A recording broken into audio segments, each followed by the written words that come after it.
Hey there guys, what's up? It's Autobot Mike 18 here with another movie review. Guys, I am going to be reviewing my second movie review. I'm reviewing another hit from 2015 Sundance Film Festival, and this time this film took home the quite possible biggest awards you can take home at the Sundance Film Festival. I'm going to be reviewing this year's Sundance winner, Me and Earl and the Dying Girl. That's right. That's actually the title of this movie. That's awesome. But yes, guys, Me and Earl and the Dying Girl. It's in a very limited release right now. It luckily just arrived at my theater. There's this very limited, small independent theater near my house, luckily, and it got this movie, I think, a week after it was released limitedly. And if you are lucky enough to get to see it, it is only playing limited as of right now. It'll probably go wide sooner enough.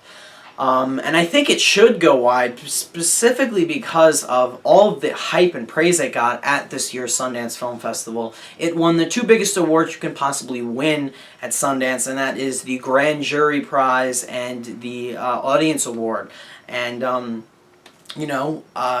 last couple of years of films that were released at the Sundance Film Festival, people just absolutely loved. And that is why I was just very eagerly awaiting Me and Earl and the Dying Girl. And by the time the trailer came out, I was really excited for the movie. The film is directed by Alfonso Gomez Rejon. I'm probably saying some of that name wrong. And it is written, the screenplay is actually done by the guy who wrote the best-selling novel of the same name. The guy's name is Jesse Andrews. Yes, he wrote the screenplay and wrote the novel of the same name. And, obviously the film was getting a lot of buzz. I was really looking forward to it. I'm going to get into my thoughts a little bit later on after I discuss the basic premise behind Me and Earl and the Dying Girl. And, guys, this story revolves around a current high school senior named Greg, played by Thomas Mann in the movie, who is, getting ready for college applications and whatnot, SAT scores and all that. And you know what? I literally just watched a movie with a somewhat similar premise. Another movie, dope. I just reviewed this movie. Check out the review on my channel. Another high school senior getting ready for college applications and whatnot. Same thing with this movie. I saw those movies on the same day. I gotta watch an action movie. I gotta get out of the coming of age genre for a bit. But our main character is Greg, getting ready for college, dreading that process at the same time. And he's also, just, I guess, not a big fan of certain groups in high school or not being a part of a certain clique. He only really has one person that he, is close with, and that is his friend, or as he likes to call him, his co-worker, Earl. And Earl is played by Ronald Seiler II, I believe. And the two of them, there's this whole subplot, the two of them work on making movies or parodies of really critically acclaimed foreign films and some films released in the U.S., and they just love working on films of that nature. At some point early on in the film, Greg's mom, played by Connie Britton in the film, tells him that another girl who attends his high school, her name is Rachel, played by Olivia Cooke, has been diagnosed with leukemia, and his mom asks him if he would, go over to her house one day just to spend time with her, keep her company, in light of this bad news that she has leukemia. And he reluctantly agrees to do so, and ends up, at first, him, when he first meets Rachel, they're not, the best of acquaintances, I'll say that much. But as the story goes on, he, spends more and more time with her, and, it's a question of whether or not their friendship is actually growing, and all in the course of, her being sick with leukemia. And that's all I really want to say or give away with Me, Earl and the Dying Girl. I didn't spoil anything, but that's all I want to say about this movie as of now. So again, a lot of people were anticipating this movie. This was one of my more hyped up films of the year after I heard about all the love it got at Sundance. I'm going to tell you why why Sundance is such a big deal. The last 2 years, I have been getting really interested into movies, and when they released, in 2013, they released the film sitting right behind me, that's Fruitvale Station right there, That film took home the same 2 honors that this film did, Grand Jury and Audience Award at Sundance, and that film was within my top 5 of 2013. And then just last year, we all know the big film that took home the honors at last year's Sundance Film Festival, and that was Whiplash, which, as you all know, was my favorite film of 2014 and ended up getting nominated for multiple Oscars. So for that reason, when I heard Me and Earl and the Dying Girl had won the Sundance honors this year, I got really excited and pumped for the movie, because I felt that the last 2 years, the films that won big at Sundance were very well deserving and were really, really good movies. And that's why I was really hyping up this film. And I am going to say this much about Me and Earl and the Dying Girl. There are aspects of this movie that absolutely blew my mind, namely in regards to the way the film was directed and the way the film was shot and the choices that were made in regards to how the film was shot and directed. And then there were aspects of this movie, one in particular that I'm going to discuss later, that just kind of fell flat for me. I'm gonna be completely honest with you guys. There's one whole element of this movie that just did not work for me, and I've thought about it. I thought about this movie for a while. I saw this yesterday along with Dope, and I reviewed Dope earlier, and then it's now a day later, and I am now just reviewing Me and Earl and the Dying Girl. I've thought a lot about this movie. I put thought into it, and I just can't enjoy this movie as much as I wanted to because of one element that just sort of fell flat for me. And it's for that reason I felt that there were, this movie as a whole somewhat disappointed me. But I'm not going to get into all that now. I want to get into what I really enjoyed about this movie and the positives that were really going for this movie. In my humble opinion, I think a lot of people were kind of skeptical of this movie when they watched the trailer. Because if they didn't know anything about the premise of this movie, or if they didn't know how much love it got at Sundance, or if they just didn't analyze the trailer proper, or whatever, look into the source material, it's easy for them to say, oh, this is just it's this year's The Fault in Our Stars, not written by John Green, or it's just like a Spectacular Now knockoff without cancer or something. And that is, I guess, a faithful way not faithful, I guess it is a way people are going to compare this, what people are going to compare this movie to. Because in a sense, this is the Spectacular Now without the the romance aspect of that movie, in terms of how this film is put together structurally, in regards to narration and everything, and premise. And this film is also The Fault in Our Stars without the relationship, but with the cancer and the narration. So it's like that, but it's like those two movies, just it's not a romance movie.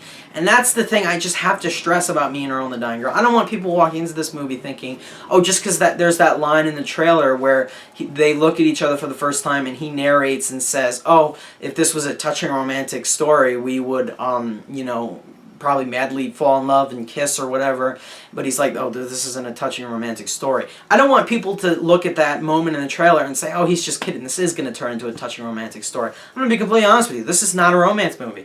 This is a absolutely harsh, completely hysterical, completely unexpectedly hysterical, dramatic comedy. That is Me and Earl and the Dying Girl. This is in no means a romance movie, and I am so glad that this movie was not that, and it did not go down the route of being the crappy, corny, cliche, campy, all those CY words, of a movie. I'm glad it didn't turn into that type of movie. I'm glad it wasn't just a completely, blown out of proportion Fault in Our Stars with just the absolute most predictable, cliche-ridden moments. This movie is its own type of movie. It has its own sort of identity, and I really liked that about Me and Earl and the Dying Girl, especially in regards to the dialogue, especially. I think is just really smart and worked very, very well for me as a whole. That is one thing I absolutely have to praise this movie on, is its dialogue, is the ideas that are presented in the film. The whole subplot with them making parodies of really critically acclaimed movies is just absolutely genius, in my opinion. I thought that subplot worked absolutely incredibly well, and I really, really bought into it. I thought it was hilarious, it was hysterical, it brought numerous laughs out of me and the audience I was with. And for that reason, I really enjoyed that certain aspect of Miner on the Dying Girl. But the absolute thing I must praise with this movie is the way the film was directed. I believe this is first-time director Alfonso Gomez Rejon, but I have got to praise him for using such conventional, yet very unconventional methods of storytelling in regards to his shot language, in regards to his shot length, his composition, framing, what he keeps in the frame, what he doesn't keep in the frame. This is one of the best looking movies of the year in terms of how it was shot, and it also has some of the just absolute most crazy. There's literally a shot where it's standing straight up on sticks. The camera flips over like this and starts dollying on the side. That was awesome. Okay, there's awesome moments like that in this movie. There are two absolutely amazing wide-angle lens shots where they use like one of those fisheye lenses, like early on in the high school scenes, and I was just like, that looks amazing, and it's just so appropriate for the story that is being told here. And I just loved certain choices that this director decided to make in regards to how the movie was shot. This guy is also very, very good with doing long tracking shots and long shots in general. There is one incredibly long tracking shot early on in this movie. It's between Greg and his parents in the film. It's like 2.5 minutes long. The blocking of the actors is incredible. The way the camera moved and how it just kept everything focused and everything. Had Birdman not come out last year, this shot would have been one of the most impressive shots I've seen in a very long time. That tracking shot. There's also this other one just amazing low angle shot of the two lead characters, Greg and Rachel, and it has both of them in the frame. It's towards the second, third act of the movie, and he holds on that shot for so long without cutting. It made me so entirely uncomfortable as I'm watching it, and that is what the emotion we're supposed to feel from this scene in the movie. Because it's a very hard scene. It's a scene where, characters are talking about something, one character feels down, and, the other character is like, just how could you do that? That's all I'm going to say. And it's so necessary to make us feel uncomfortable or make us just feel like dirty or something. As I'm watching, that's how I felt as I was watching that shot. And I'll never forget that. It was amazing.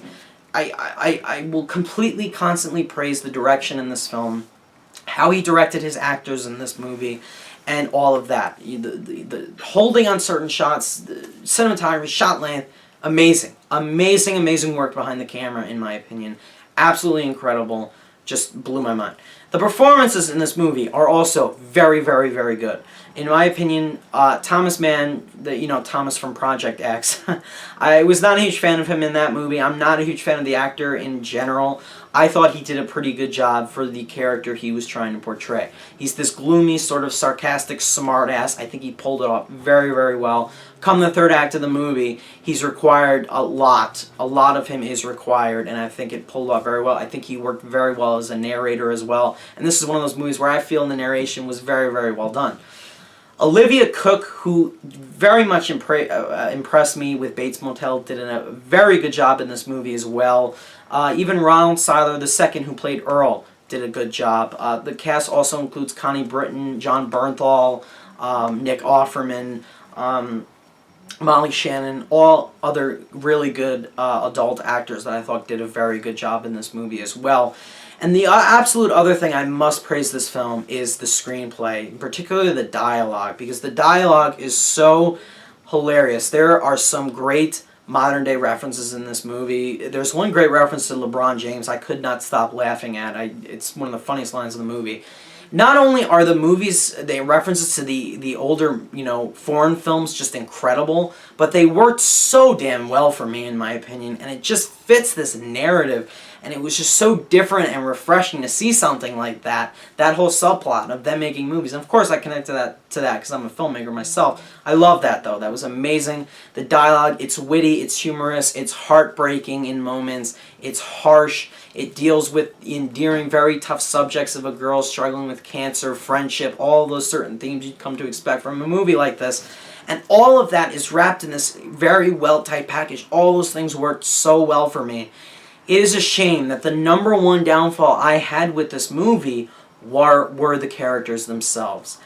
That's what bugged me the most, guys. It was the characters. In my opinion, I never got latched on to, I don't think, any of these characters at all. Jon Bernthal's character, I think they had a great opportunity to make him a really important, figure in these teens' lives. Completely wasted. The character of Earl is given literally one line to say throughout the movie, and he says it over and over again, and it's funny as hell, but that's all he has to do for me in this movie. He steps up somewhere in the third act of this movie, but in my opinion, it was too little too late. Just a completely wasted, underutilized opportunity. And the main character himself is just so gloomy and dreary, and I get that. We've had characters like that before. I found it very difficult for me to latch on to him or care for him in particular. I just never bought into it. The one character I think I bought for the most part, but even in moments, her actions and her, actions in general just didn't work for me, and that was Olivia Cooke's character, Rachel. And by the time the film resolves everything in the third act, it just doesn't feel earned. The resolution that this movie has does not feel earned. You say to yourself, this character would have not done that. The evidence portrayed in the scenes in this movie show otherwise. It shows that this character wouldn't have done so-and-so actions, and I don't believe that. I don't buy that. And if you guys want to know what I'm talking about, I can't discuss it fully because I'll be spoiling it. That is what bothered me the most with this movie. In my opinion, it was the characters in general, which traces all the way back to the writing. If we do not have good, memorable characters that have much depth to them, and I struggled finding depth amongst these characters, and I struggled actually being emotionally attached, or I struggled to actually care for most of them, and that's where the movie really fell apart for me. And that's why I just didn't care for it as much. I do not think this is nearly as good as Whiplash or Fruitvale Station. And I'm really interested to see what other films were at Sundance, because I feel that they really missed the mark with the characters and with the resolution of this movie. I just didn't buy into any of it, and I didn't care for it. The narration was good, and it worked, and it was funny, and the movie had funny moments, and it was shot so well. It's such a shame that it's just one big important element that may be little, but it is big, that just ended up failing for me. And that's why I didn't like this movie as much as I wanted to. In the end, I'm going to give Me and Earl and the Dying Girl an 8.5 out of 10, or B. Still a very good grade. I still do recommend you guys check it out. I think many of you will probably like it more than me. Maybe it's just how I feel. Maybe I need to revisit the movie. This is just how I feel about it. It's a shame, though, that certain aspects worked for me a lot, but others didn't. So, guys, what did you think of Me and Earl and the Dying Girl? Do you think it was worthy of the Sundance Awards it won, or do you think that it wasn't worthy of those wins? Let me know down below about all that. And I thank you guys so much for watching my review. And, yeah, let me know your thoughts on the movie down below, and I will see you guys in my next video. Bye.